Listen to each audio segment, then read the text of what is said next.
Okay, so let's review. So these are things we talked about a couple days ago. So polygons are 2D shapes, so they're flat. They have to have at least 3 angles.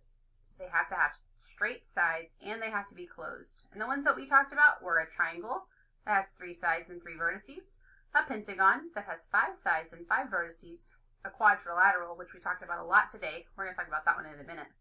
A hexagon, which is 6 sides and 6 vertices, and an octagon, which is 8 sides and 8 vertices. So let's talk about quadrilaterals a little bit more. Quadrilaterals, as we know, have 4 sides, 4 angles, and 4 vertices.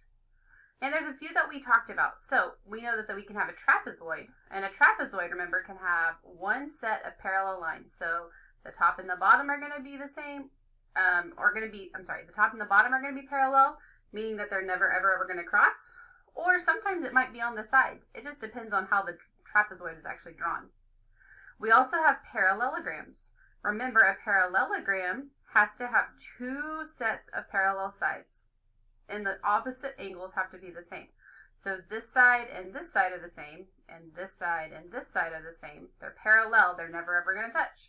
But this angle and this angle are the same measurement, and this angle and this angle are the same measurement. Now, you'll see that there's a thing called a parallelogram club. And if you remember, we talked about how that square could fit into all kinds of different categories. Well, that's kind of what this is showing. So, in order to be part of the parallelogram club, you have to have at least 2 pairs of parallel sides, which is what a parallelogram does.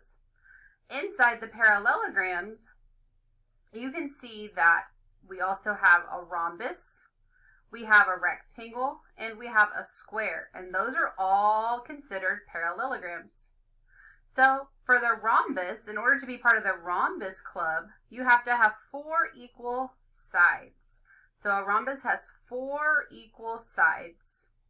And you'll notice that the square is inside of that. And why is the square inside of that? Yeah, because a square also has to have 4 equal sides. So a square can be a rhombus, and it also can be a parallelogram. But we also have the rectangle club. So in order to be part of the rectangle club, you have to have at least 4 you must have 4 right angles. So remember, a right angle, sometimes it's called a square corner because the corners actually make a square. But you have to have 4 of those.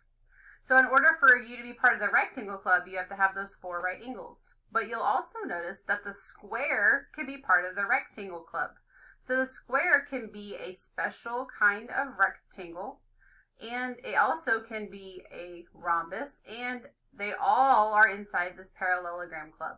So just make sure you really understand the vocabulary in order to be able to explain what each one of these shapes actually is and all the attributes that you have to use to describe it. So that's what it says on the side. Squares get to get in all of the clubs because it's a very important polygon. So make sure that you really understand this because it's going to help you with talking about 2D shapes.